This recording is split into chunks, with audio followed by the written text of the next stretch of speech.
안녕하세요. 저는 10년이나 된 인연을 얼마 전에 끊고 두 딸과 새로운 삶을 살고 있는 40대 여성입니다. 저에게 결혼 생활이라는 것은 소소한 즐거움을 뛰어넘는 시집살이였다고 말하고 싶네요. 저희 가족만으로 본다면 그리 나쁘지는 않았습니다만 아무래도 결혼을 하면 시댁이 생기잖아요. 시집을 간 어느 여성도 자유로울 수는 없으니 말이죠. 저 또한 처음에 결혼을 앞두고 상견례를 했을 때 시라는 것이 주는 압박감을 뼈저리게 느끼게 됐어요. 저와 남편은 소개로 만난 게 아니라 우연한 기회에 함께하게 되어 사랑을 키운 그런 연애를 했어요. 그래서 그런지 남편에 대한 저의 애정은 생각보다 컸어요. 남편의 아버지가 교수에다가 어머니도 고상한 분이라는 걸 알고 나서 저는 저의 마음을 접어보려고도 애썼지만 그게 잘 되지 않더라고요. 제가 왜 마음을 접으려 했냐고요? 당연히 저의 집 사정과 정반대의 집안이라 부담감이 컸거든요. 결혼이라는 게 고만고만한 사람들끼리 하는 게 가장 좋은 법이잖아요. 저희는 남편 집과는 다르게 그다지 잘 사는 집이 아니었어요. 아버지는 많이 배우지는 못하셨지만 건축업을 하며 저희를 먹여 살렸고 어머니도 항상 일거리를 찾아서 돈을 벌어야만 했던 가정이에요. 저는 제 부모님에 대해 애정을 갖고 자부심을 가지고 있어요. 그렇지만 서로의 조건이 이만큼 다르면 당연히 남편 집안에서 반대를 할 거라고 생각했어요. 그런데 저희 집에서도 반대를 하더군요. 너무 환경이 다른 집에 가면 너만 고생할 뿐이라고 아버지가 어찌나 말리시던지. 어머니는 눈치 보더라도 돈 걱정 안 하며 사는 게 제일이라고 하셨지만 아버지는 딸이 눈칫밥 먹으며 사는 게 싫으셨나 봐요. 교양 있는 분들이라 그러지 않을 거라 우스갯소리로 말했는데 웬걸? 교양 있는 사람이 더 심하게 눈칫밥을 줄 줄이야. 그때는 미처 몰랐답니다. 결국은 남편의 설득으로 시댁에 한번 가보게 되었어요. 상견례라던가 그런 건 아니었고 한번 갔다가 저를 탐탁치 않아 하면 그만두자 하고 생각했던 거였어요. 그렇게 시댁에 갔는데 두 분 다 의외로 호의적인 느낌이었어요. 시부는 깐깐하게 보였지만 교수님답게 옳고 그름에 민감한 분이었고 시모는 고상한 사모님처럼 보였지만 할 말은 다 하는 타입이었어요. 그리고 결혼 후에 시모가 교양 있는 말투로 독서를 한다는 걸 잘 알게 됐고요. 그때 시모는 제게 결혼을 하고 싶으면 한 가지 조건만 허락하면 된다고 하셨어요. 그건 바로 시모의 시모, 즉 시조모를 제가 맡아줬으면 한다는 거였어요. 물론 이게 같이 살면서 돌보라는 거였다면 저도 허락을 안 했겠지만 당시의 시조모는 작고 왜소한 분으로 본인 앞가림은 다 할 줄 아시는 분이셨어요. 그리고 혼자서 좋은 집에서 잘 살고 계셨고요. 대신 시조모가 부를 때는 무조건 가야 한다는 게 조건이었어요. 처음에는 망설였는데 시부가 한마디 거들더라고요. 시조모를 돌본다면 시부모인 자기들은 모실 필요 없다고요. 그리고 시조모를 모시며 결혼하면 신혼집을 마련해 주겠다고 하셨어요. 그 이야기에 저는 마음이 확 기울었어요. 나쁘지 않은 이야기라고 생각했어요. 아무래도 없는 집에서 자란 제게 자가라는 건 상상만으로도 달콤한 것이었으니까요. 그래서 저는 그 일을 맞는 조건으로 결혼을 할 수 있게 되었죠. 그런데 문제는 시모를 모시지 않는다고 하여 시집살이에서 자유로울 수는 없다는 점이었어요. 제가 그 부분을 놓친 거였죠. 저는 결혼 후 첫째 딸을 낳고 그럭저럭 괜찮은 시간들을 보내고 있었어요. 시모가 말한 시조모를 모시는 일도 그렇게 힘든 일은 아니었어요. 오히려 시조모의 성품이 저와 잘 맞아서인지 둘이서 대화를 하는 게 그렇게 재미있을 수 없더라고요. 저는 애늙은이 같은 면이 있었고 시조모는 젊어 보이는 것에 민감했으니 어찌저찌 잘 맞았던 거였어요. 그래서 제게 시조모 부양은 부양이 아닌 말벗의 느낌에 더 가까웠어요. 처음에는 빠릿하게 집안일을 해나갔다면 이후에는 차츰 시조모께서 그런 일은 아줌마를 부르면 된다며 이야기나 더 하고 가자고 하시더라고요. 결국은 재미있게 이야기를 하고 맛있는 걸 먹는 아주 재미있는 시간이 되었으니 저야 더 바랄 게 없는 상황이었죠. 그렇지만 문제는 시조모님이 아닌 시모에게서 나타났어요. 제가 둘째를 낳았을 무렵이었죠. 첫째가 딸이었기에 시모는 둘째는 꼭 아들을 낳기를 원했어요. 그런데 어디 아이가 원하는 대로 성별을 타고 나오나요? 결국은 둘째도 딸아이였다는 게 문제의 시작이었어요. 저는 당시에만 해도 그렇게 심각하게 느끼지 못했어요.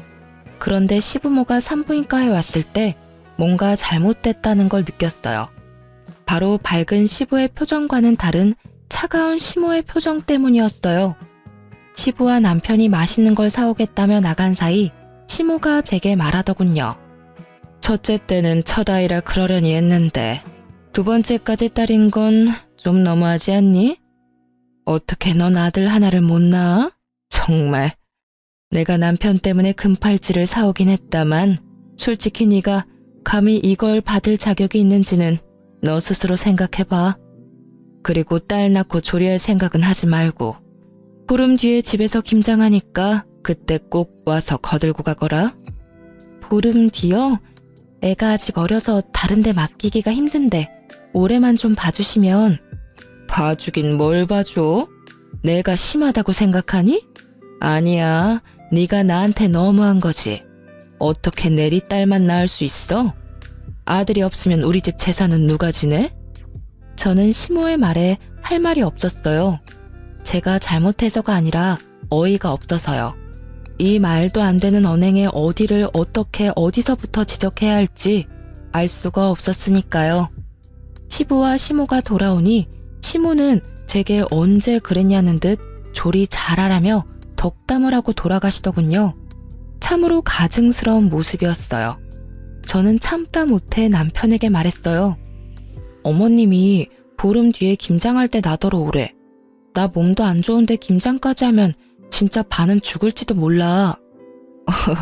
설마 일 시킬 리가 있겠어? 산후조리 잘하라는 분인데.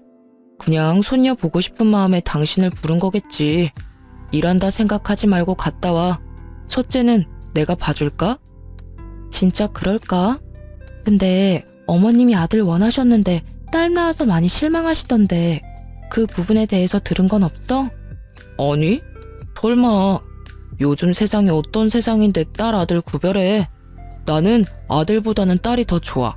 벌써부터 애교가 철철 넘치잖아. 남편이 딸을 좋아하니 마음을 굳게 먹었어요. 보름의 시간이 지나고 저는 일복을 입고 집을 나서려 했어요. 그런데 남편이 일하라고 시키지는 않을 거라며 편한 옷 입고 가라고 하더군요. 결국은 인부복을 원피스를 입고 시댁에 갔는데 김장이라더니 일할 사람은 저와 시모뿐이더라고요. 동서가 오기로 했는데 아예 코빼기도 보이지 않고요. 게다가 제가 흠칫 놀란 건 시모가 지독한 감기에 걸려서 콜록대고 있었기 때문이었어요. 어머님, 감기가 심하신 것 같은데 김장은 다음에 할까요? 이 상태로는 어머님도 더 힘드실 것 같고. 절인 배추를 벌써 준비했는데 어떻게 뒤로 미뤄? 무조건 오늘 하고 치러야 해. 그리고 나는 아파서 일 못하니 네가 알아서 해놔. 저 동서는 혹시 오늘 언제 온다고 해요? 둘째는 오늘 안 와. 걔는 몸이 안 좋다고 해서 쉬라고 했다. 그렇게 됐으니 얼른 시작해라. 내내 콜록거리는 시모 앞에서 저는 인상도 쓰지 못한 채 홀로 김장을 해야 했습니다. 정말로 거짓말 하나도 안 보태고 평소보다 몇 배는 더 고되고 힘든 작업이었어요.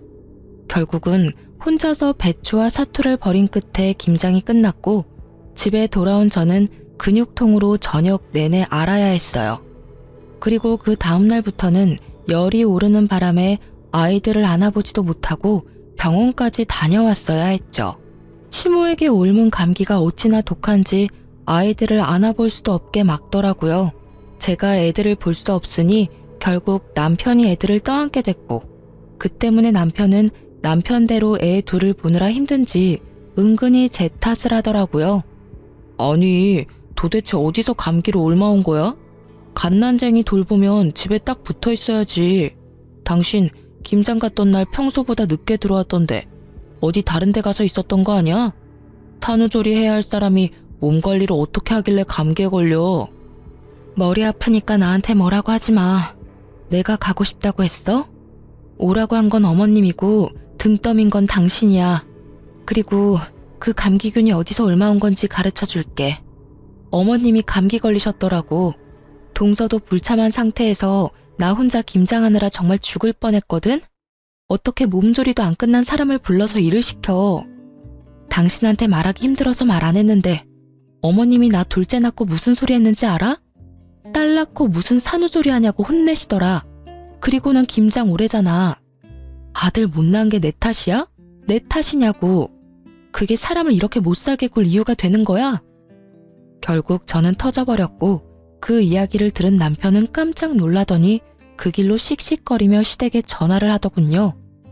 어머니, 어쩌자고 출산한 지 보름밖에 안 된 사람을 불러다가 김장을 시킨 거예요.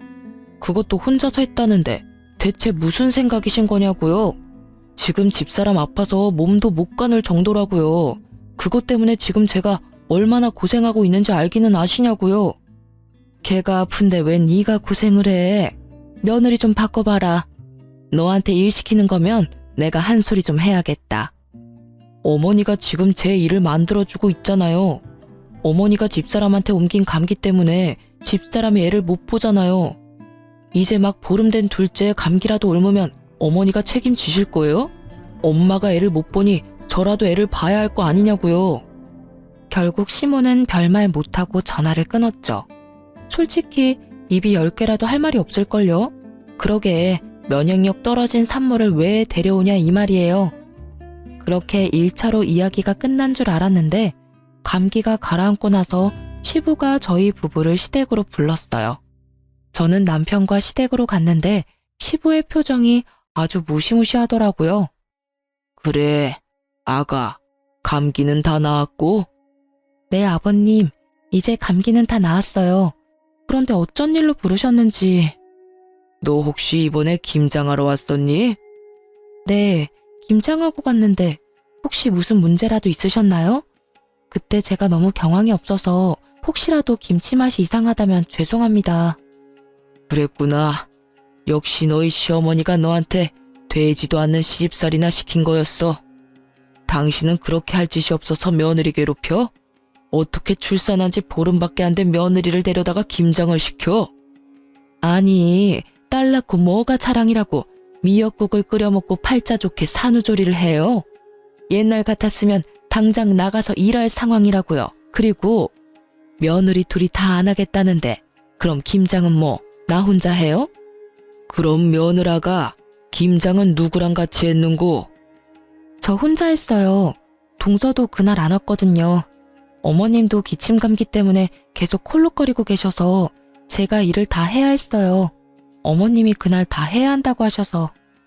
어이구, 맨날 나가서 교양 있는 척은 혼자서 다 하더니 이거 봐. 당신이 그렇게 중요하게 여기는 교양과 상식에 출산 직후의 여성을 김장에 막 부려먹어도 된다고 하든 조선시대에도 이렇게까지는 안 했을 거야. 게다가 감기에 걸려서 콜록거리면서 어떻게 애를 봐야 할 사람을 불러서 감기로 옮기도록 할 수가 있어. 상식이라고는 어디다 갖다 처박아 놨길래 이런 사달을 만들어? 결국 시부가 화를 내고 시모에게 사과하라고 했지만 시모는 절대로 미안하다 한마디를 안 하더라고요. 뭐 저도 사과받을 생각이 없기는 했어요. 그걸 보고는 시부가 저에게 미안하다며 사과를 하시더라고요. 그때 저는 앞으로도 시모와는 이렇게 대면대면 거리 두고 살기로 작정했어요. 그렇게 다짐하고 나니 그 뒤로부터는 시모에게도 할 말은 하게 되더라고요. 그렇게 시모와의 사이가 악화되고도 그럭저럭 5년을 더 살았어요. 그동안에도 시모는 저에게 날카로운 눈총을 보내기도 했어요. 그리고 추석이 지난 공휴일에 친정에서 연락이 왔어요. 딸, 빨리 병원으로 와. 너희 아버지 아파서 지금 병원에 왔는데 나 혼자 무서워서 못 있겠어. 왜, 무슨 일인데 병원이야? 너희 아버지가 갑자기 숨이 잘 안 쉬어진다고 해서 병원 응급실에 왔는데 뭐가 안 좋나 봐. 의사들 얼굴이 심각해. 전화를 받으면서 옷을 후다닥 갈아입은 제가 병원에 도착했을 때 친정엄마는 거의 무너져 있었어요. 폐암 4기에 간이며 콩팥이며 뇌까지 전이가 다 된 상태라고 하더군요. 결국 수술은 불가하고 항암과 방사선으로 여명을 조금씩 늘리는 수밖에 없다고 하더라고요. 입원실에 들어간 아버지는 본인의 상태를 어느 정도 짐작한 듯 보이더라고요. 그리고 더 이상 치료에 희망이 없음을 느끼셨는지 집으로 가고 싶다고 엄청 떼를 쓰셨어요.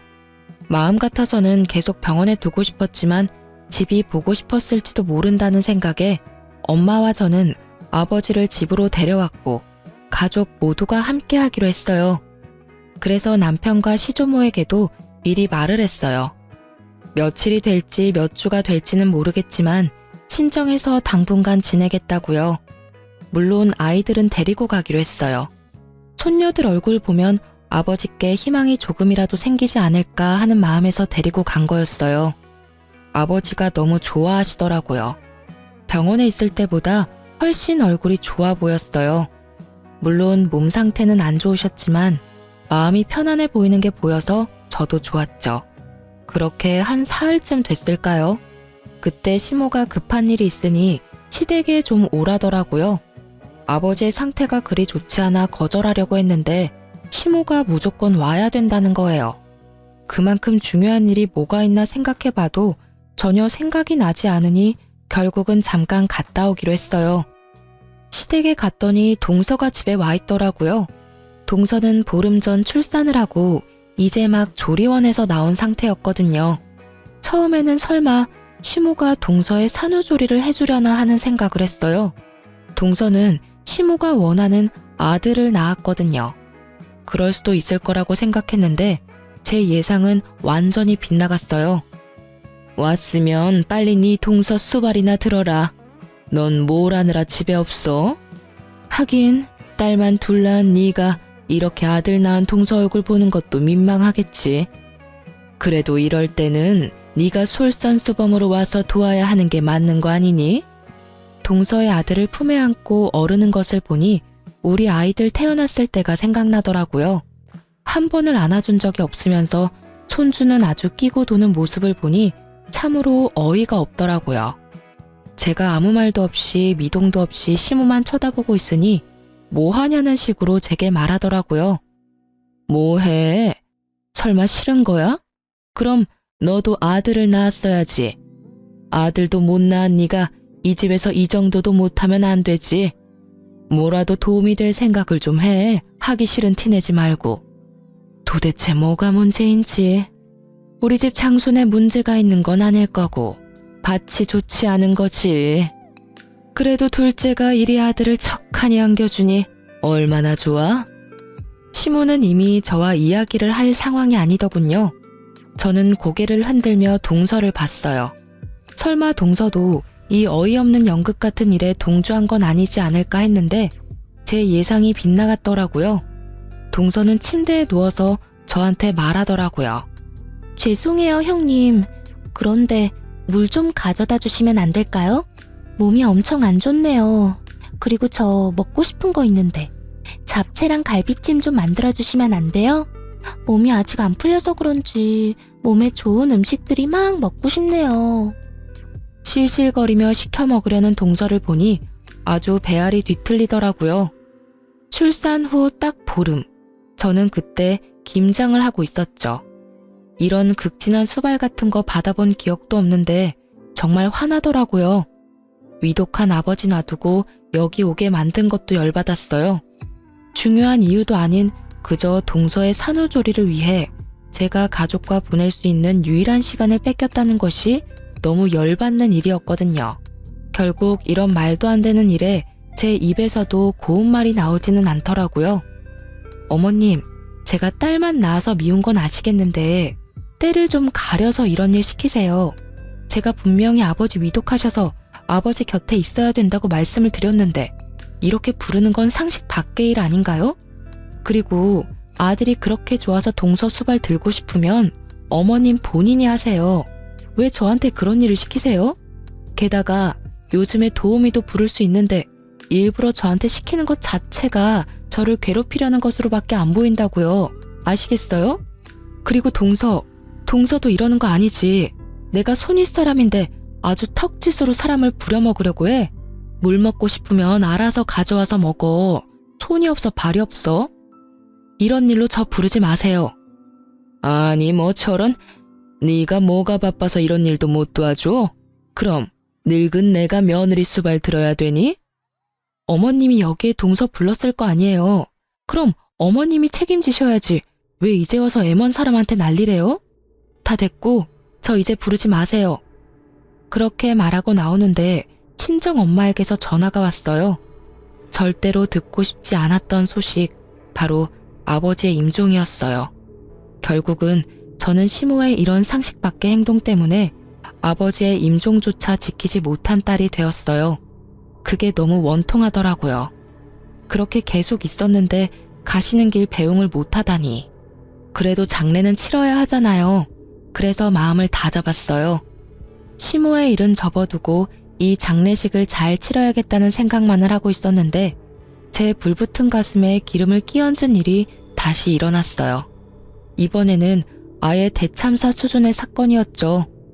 아버지 장례 때 시부는 병원에 입원 중이었어요. 그래서 시모만 장례식장에 왔는데 제게 봉투를 주시더라고요. 봉투를 챙겼는데 딱 5만 원이 들어있더라고요. 따로 부의금을 낸 것도 아니고 제가 받은 게 시댁에서 우리 집에 보내는 부의금인데 5만 원. 그런데 이 5만 원에 화가 난 게 아니었어요. 제가 화가 난 건 시모의 말 때문이었죠.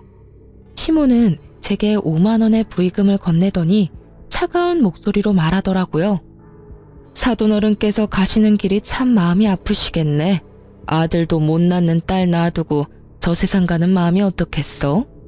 그리고 어떻게 꼭 돌아가셔도 이렇게 남의 경사 때 돌아가시는지 모르겠어. 우리 집 손주 태어난 거 아시고 질투나셔서 일찍 그렇게 되신 건지도 모르지. 안 그러니? 이게 초상집에 와서 할 말인가요? 괜찮니? 라는 말 한마디라도 좋았을 일인데 여기까지 와서 그런 말을 하다니. 저는 시모의 말이 저를 향한 욕이 아니라 친정아버지에 대한 모욕으로 받아들였어요. 결국 장례식이 끝나고 꾹꾹 눌러 담았던 화를 남편에게 가서 풀었어요. 어머님, 도대체 나한테 왜 그러시는 거야? 당신 장례식장에서 어머님 봤어? 또 무슨 일 때문에 그러는데? 엄마 그러는 거 하루 이틀 일도 아니잖아. 그냥 당신이 참고 좀 넘어가면 안 돼? 아니, 당신은 왜 내가 잘못했다는 식으로 말해? 어머님이 오늘 장례식장에 오셔서 꼴랑 부의금 5만 원 주고 가셨어. 그러면서 나한테 뭘 하시는 줄 알아? 몰라. 모르겠고 듣고 싶지도 않아. 그리고 부의금 5만 원이 어때서? 돈 때문에 난리치는 거 보니 정이 다 떨어져. 엄마가 장례식장까지 간 정성이 있는데 설마 돈 적게 냈다고 뭐라 하는 거야? 너 진짜 그러는 거 아니다. 힘들 때 와주는 게 고마운 거지. 내가 돈 때문에 그러는 거라고 생각해? 아니라고. 내 말 좀 들어보고. 됐어. 듣고 싶지도 않으니까 그만해. 너만 힘든 일 있는 것도 아니고 나도 더 이상 당신이랑 엄마 둘이서 투닥거리는 거 듣기도 싫고 받아주기도 싫어. 문제 생기면 둘이서 알아서 풀어. 불가능에 가까운 걸 요구하는 남편놈을 보며 저는 이놈의 집구석이 아주 꼬라지도 보기 싫어졌어요. 그렇지만 바로 이혼이라는 단어를 내뱉지는 않았어요. 다른 사람들에게 시모가 제게 한 일들을 모두 까발려주고 싶었거든요. 그래서 모두가 모이는 날만 기다렸습니다. 냉랭한 제 모습을 보던 남편이라는 작자는 아예 저에 대해 신경도 쓰지 않더군요. 시모와 제 사이에서 끼이는 것도 지겹다나요? 완전한 해결책을 바란 것도 아닌데 남편의 그런 행동은 저를 정떨어지게 만들기 충분했어요. 그리고 추석이 되었어요. 저는 작심을 하고 어른들에게 드릴 용돈 봉투를 만들었습니다. 시조모에게는 50만 원을 넣고 시부의 봉투에는 30만 원, 그리고 시모의 봉투에는 5만 원을 넣어서 드렸어요. 역시나 봉투를 받은 시모의 얼굴이 확 상하더군요. 고상함을 추구하며 항상 무표정한 표정을 짓는 시모의 그 일그러진 표정만 봐도 기분이 한결 나아지더라고요. 이거 봐.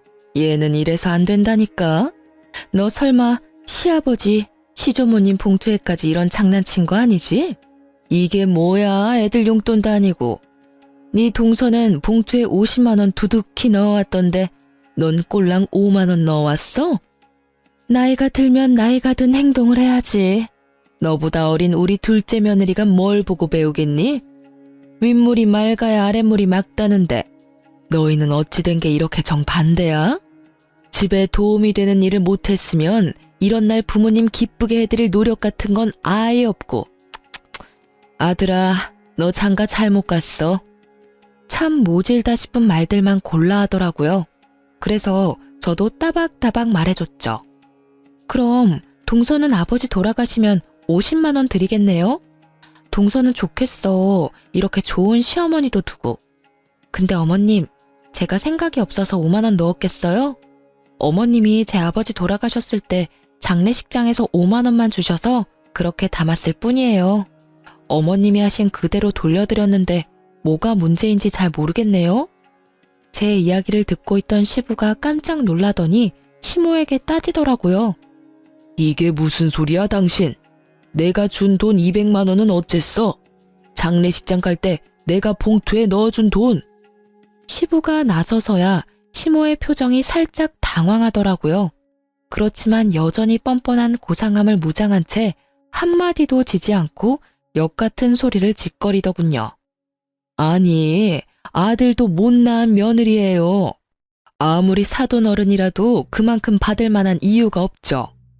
이 집안에 도움될 만한 일을 얘가 한 적이 없는데 왜 우리가 돈을 그만큼을 써야 해요? 그 이야기를 들으니 딱 감이 오더라고요. 시모 혼자 이 모든 일을 벌였구나 하고요. 여보, 그만 좀 해. 장례식장에서 5만 원 받은 일로 아직까지 꽁에 있는 거야? 내가 제발 좀 이해하고 넘어가자고 했잖아. 어머니 옛날 사람이고 아들 좋아하는 거 이미 잘 알고 있는데 새삼스레 왜 이제 와서 이러는데. 제발 조용히 좀 살자, 어? 그냥 장례식장 와주신 거에 의미를 두라고. 돈 같은 거에 연연하지 말고. 살면서 그 돈보다 더 많이 받을 수도 있잖아.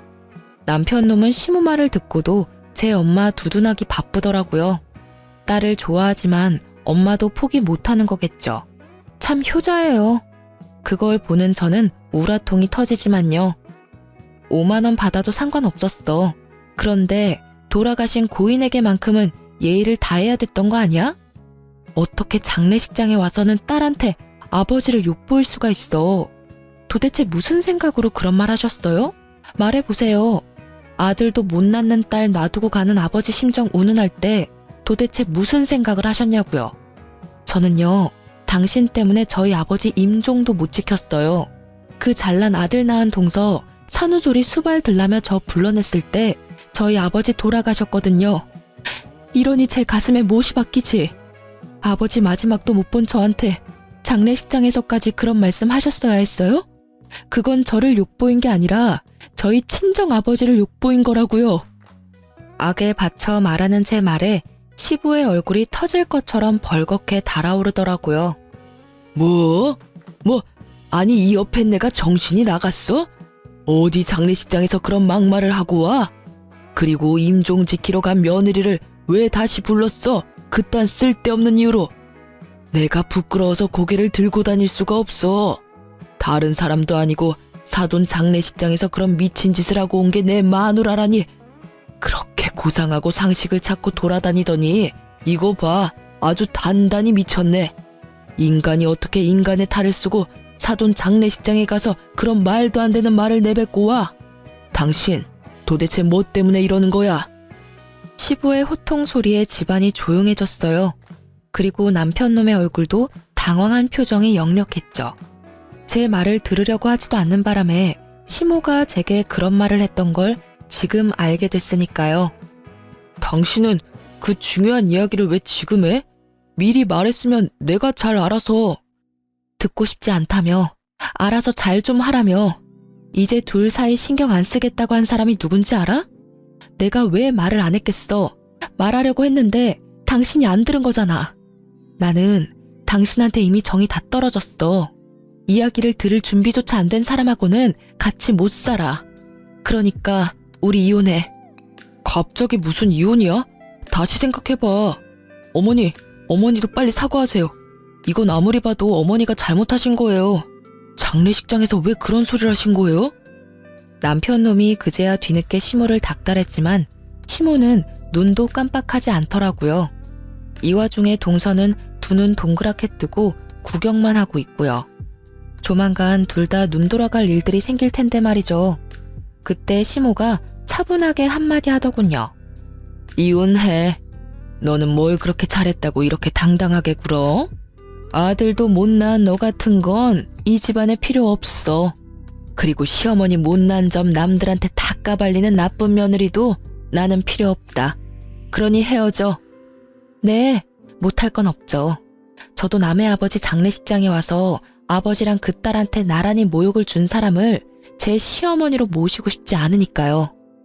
저는 그렇게 말하고 말 한마디 없이 이 상황을 지켜보던 시조모에게 가서 말했어요. 할머님, 죄송해요. 제가 이제 돌봐드리지 못할 것 같아요. 다른 사람을 찾아보시는 게 좋을 것 같아요. 이제까지 잘 대해주셨는데 너무 죄송하고 또 죄송한 마음뿐이에요. 이렇게 끝을 맺게 돼서 제 마음도 너무 안 좋고. 저의 이 말에 그제야 시모 얼굴이 새파랗게 질리더라고요. 그리고 덩달아 동서의 얼굴도 팍 일그러졌어요. 그 얼굴을 보는데 어찌나 통쾌하던지 이제야 눈치를 챘나 봐요. 여태껏 저한테만 맡겨두고 아예 기억 속에서 삭제시켰는지 저와 결혼할 때 한 약속은 머릿속에서 사라졌었나 봐요. 시조모가 아직까지도 이 시가의 재산을 꽉 쥐고 있는데 시모가 아무리 대단해도 시조모에게는 찍소리도 못하거든요. 제가 이혼을 하면 당연히 제가 하던 일은 시모의 일이나 동서의 일이 될 테니 그제야 둘 다 아차 싶은 표정을 지은 거겠죠. 그래, 절이 싫으면 중이 떠나는 게 맞다. 그러면 남은 사람 중에 누가 나를 돌볼 거냐? 애미 너냐? 아니면 둘째 손주 며느리가 볼 거냐? 그런데 선임자가 워낙에 잘해줘서 말이지. 그만큼 못해주면 있던 것도 다 날아갈 것 같은데 괜찮겠니? 시조모의 말에 두 사람 다 얼굴이 새파랗게 질려서는 서로에게 할 일을 미루더라고요. 그렇게 사이좋은 고부 사이가 순식간에 틀어지는 걸 보는 이 기분이 참으로 재미있었어요. 저는 남편에게 말했어요. 당신이 딸한테는 좋은 아빠인 거 잘 알고 있어. 하지만 당신 어머님이 우리 딸들을 어떻게 생각하는지 잘 알았지? 여기 둬봤자 손녀 취급도 안 해줄 것 같으니 내가 데려갈게. 제 말에 남편은 한마디도 못하더라고요. 제가 이혼을 말해도 부모가 더 소중한 사람이더라고요. 그래서 그냥 버리고 가기로 결정했어요. 제게는 두 딸만 있으면 돼요. 그렇게 이혼 서류를 보내고 생각보다 아주 완만히 이혼을 하게 됐어요. 시부가 이 모든 사건을 알고 나서는 교육자 집안의 명예가 실추되느니 좋게 마무리됐다는 인상을 주기 위해 위자료를 주고 재산 분할을 통해 합의를 하게 됐어요. 저는 분할된 재산과 친권, 양육권까지 가지고 집을 나왔어요. 하지만 그것만 가지고 두 딸과 살림을 꾸리는 건 어려운 일이기는 했어요. 그래서 많이 힘들었지만 그런 저에게 도움을 준 건 의외로 시조모였어요. 이혼이 되고 법적인 절차가 모두 마무리되고 나서 한 달 뒤쯤 시조모에게서 연락이 왔어요. 그래, 나다. 혹시 오늘 시간 되니? 우리 증손녀들 얼굴 한번 보고 싶은데 나와서 밥이나 먹고 가. 맛있는 식사해놓고 기다릴 테니까. 네가 어색하게 느낄 수도 있지만 사람 인연을 어떻게 그렇게 딱 끊을 수 있겠니? 내가 그 집에서 그나마 정을 제일 많이 가진 게 너랑 네 딸들이었는데 얼굴을 못 보니 이렇게 적적할 수가 없어. 그 말을 들으니 마음에 미안함이 생기더라고요. 제가 시모와 갈등이 생겨서 이혼을 했지 조모와 갈등이 있었던 건 아니잖아요. 그래서 딸 둘을 데리고 시조모 집으로 향했어요. 그런데 집에 들어가니 시모와 동서가 부엌에 있더라고요. 열심히 음식을 만들고 있는데 냄새를 맡아보니 제가 좋아하는 수육과 꼬막 무침이더라고요. 설마 이 사람들하고 제외시키려고 불렀나 싶었는데 시조모가 나오더라고요. 왔니? 여기 얘들은 신경 쓰지 말거라. 우리 집 일 도와주러 온 애들이야. 오지 말래도 주말마다 와서는 온 집을 헤집고 사람 마음만 불편하게 만들고 가는 것들이야.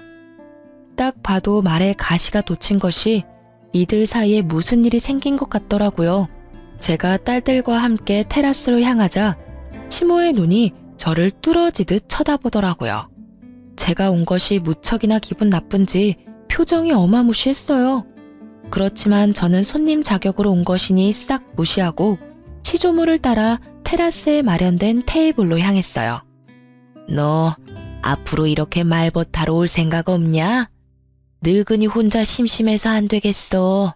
그렇다고 또래들하고 놀기엔 내가 너무 정정하잖니? 시조모의 유머와 독설은 여전했어요. 저는 웃으며 말했죠. 어차피 제 딸이 할머님의 피를 이었으니 제가 애들 데리고 만나러 오는 건 싫지 않아요. 그런데 저분들이 계시면 제 마음이 그리 편치는 않거든요. 제 마음의 앙금들이 다 풀리지는 않았고 언제 풀릴지도 모르고요. 풀린다 한들 이제 이혼해서 남인데. 그래? 그럼 네가 올 때는 저것들 안 부르면 되지. 앞으로도 시간 될 때마다 놀러와. 맛있는 거 먹자. 내가 늙어서 요양원 들어가기 전까지는 젊게 살아야 하지 않겠니? 네 하고 대답하려는데 시모가 둘 사이에 끼어들었어요. 아니 어머님, 무슨 말씀을 그렇게 하세요? 이 여자는 이미 남의 집 사람이에요. 그런 사람을 뭐 하러 부르세요? 말벗하고 싶으면 제가 사람을 고용해서. 조용. 내가 언제 너 말하라고 했어? 있는 듯 없는 듯 조용히 있다가 가라고 했지. 넌 있는 사람 간수도 못하면서 또 어디 가서 사람 데리고 올 생각이냐? 너 생각하는 건 안 봐도 눈에 훤하다. 내가 혹시 재산 증손녀들에게 넘겨줄까봐 그것 때문에 이렇게 난리치는 거 아니야? 솔직히 걱정이 안 될 수는 없죠. 두 사람이 이렇게 가까운데 저라도 이 집 재산 지켜야죠. 그 말에 시조모가 두 눈을 치켜뜨더라고요. 네가 뭔데 이 집 재산을 지켜? 시모 봉양도 안 하는 며느리가 뭘 지킨다는 거야? 막말로 너 얘 결혼시킬 때도 네가 날 부양하기 싫으니까 며느리 앞세워서 나 부양하도록 시킨 거 아니냐? 그러면 재산이 가더라도 네 며느리한테 가야지 왜 너한테 재산을 줘? 10년을 넘게 내 말벗을 한 손주 며느리를 그런 식으로 사람 취급도 안 하고 내쫓아가지고 일을 복잡하게 만든 건 너다. 어머니, 정말로 이 집 재산 이쪽에 나눠주실 거예요? 그런 법이 어디 있어요? 이제 법적으로 완전 남인데. 완전 남이 어디 있어? 내 피가 이어진 내 손주들이야. 피가 이어지지 않은 건 너겠지. 이 집 재산이 네 거라고 착각하나 본데 아직까지는 내 명의로 된 재산이야. 내 재산 내가 알아서 쓴다는데 네가 뭔 상관이야? 시조모의 말에 시모의 표정이 뾰루통하게 변했어요. 대꾸하고 싶은 눈치였는데 더 큰 불호령이 떨어질까 참는 것 같았어요. 둘 다 하기 싫은 거 억지로 하는 얼굴로 와서는 일도 제대로 안 하고 집만 어지르고 가는 거 내 모를 줄 알았냐? 그런 주제에 재산이 탐이 나기는 나. 재산 가져갈 생각이면 간쓸게 다 빼다 줄 것처럼 살랑거려도 모자랄 판에 낯짝 뻔뻔하게 들고는 너희들 일 전부 직원들한테 시키는 거 내가 봐서 다 알아. 둘째 손부는 10년의 정이 있고 증손녀들도 아주 내 마음에 쏙 들게 컸으니 재산을 물려주지 않을 이유도 없어. 부양하러 온 주제에 사람 불편하게 만드는 너희보다는 훨씬 가족 같은 게 둘째 손부야. 시조모는 그렇게 말하고 통장과 도장을 하나 꺼내더라고요. 이혼 전에 주려고 했던 건데 지금 주게 되는구나. 자, 여기 얼마 안 되지만 6천만 원이다. 네가 나를 모시러 온 그달부터 꼬박꼬박 50만 원씩 넣었어. 내가 주는 선물이고 그게 불편하면 퇴직금이라고 생각해라. 그간 고생 많이 했다. 어머님, 그걸 왜 생판 남한테 주시냐고요? 이혼하면서 위자료며 재산 분할로 다 가져갔어요. 그거 안 주셔도 제 살만하다니까요? 네가 기어코 내 재산을 물려받기 싫구나. 네 남편한테도 이야기해줄까? 그 말에 시모가 즉시 입 다물고 깨갱하더라고요. 저는 시조모의 선의를 좋은 마음으로 받아들였고 그 돈과 위자료, 재산 분할로 받은 돈으로 지방의 작은 아파트를 구할 수 있었어요. 그 뒤로도 시조모와는 좋은 관계로 잘 지내고 있어요. 그러나 시모와 동서는 결국 조모의 화를 피하지 못한 듯 하더라고요. 시조모가 지나가는 말로 슬쩍 이야기하시더라고요. 얼마 전에 유언장을 썼는데 쓸데없는 이름 2개를 지워버렸어. 내 평생 돈이라고는 들고 나가는 게 제멋대로라. 내가 마음대로 하는 게 아니라는 생각이었는데 그것들 하는 걸 보니 아주 아깝더라고. 그래서 빼버렸지. 그랬더니 아들놈이 지 마누라를 잡는데 아주 배꼽 잡고 웃었구나. 고상한 척 아주 혼자 온 집안을 들쑤시고 다니더니 결국은 남편한테까지 버림받을까봐 요새는 설설 겨. 그러게 처음부터 마음을 곱게 썼으면 이런 일 없었을 거 아니니? 그 말을 들어보니 결국은 시부에게도 미움받게 되고 동서도 시모의 그런 모습을 보고는 노선을 갈아탄 듯 보였어요. 그 이야기를 들으니 이상하게도 마음이 좀 후련해지더라고요. 제 마음속에 그만큼 상처가 됐었나 봐요. 하긴 장례식장에서 그런 일을 겪을 줄 누가 상상이나 했겠어요? 두 딸들은 시모가 자기들을 홀대한 걸 기억하고 있어서인지 제 이혼도 잘 받아들여 주었어요. 전 남편은 아이들을 좋아해서 자주 만나러 와요. 그러면서 매번 재결합을 말하더라고요. 그 사람도 사람인지라 저와 재결합하면 할머니가 자기에게 재산을 많이 물려줄 거라 생각했나 봐요. 저는 그런 총극에 어울려줄 생각도 없고 무엇보다 그런 큰일에 언제나 부혜자처럼 한 발 물러서 있던 전 남편을 용서할 생각도 없어요. 제가 시모와 사이가 나빠진 건 시모의 행동과 언행에도 문제가 있었지만 전 남편이 적절히 중간에서 중재를 해주지 않았다는 것도 크다고 생각하거든요. 그냥 이렇게 가끔 아이들을 만나러 오는 아빠 역할만으로도 저는 충분히 고맙게 생각하고 있고 딱 그뿐인 감정이에요. 저는 시모 때문에 재혼 생각은 아예 없이 그냥 살고 있어요. 이렇게 간섭받지 않고 자유롭게 사는 게 더 재미있기도 하고 힘든 일도 분명히 많지만 그것을 모두 덮을 만큼 마음이 개운한 것도 있어요. 처음 이혼할 때 홀로 서기에 대한 두려움이 있었는데 지금은 전혀 그런 마음이 없거든요. 글을 쓰다 보니 한없이 길어졌지만 제가 하고 싶은 이야기는 다 쓴 것 같아요. 제 이야기에 같이 욕해주시는 분도 계실 거고 안타까워할 분들도 계실 거예요. 그렇지만 저는 지금 그 어느 때보다도 즐거운 하루를 보내고 있어요. 모두들 저처럼 홀가분하고 행복한 하루를 보내시길 바래요. 글 읽어주셔서 감사합니다.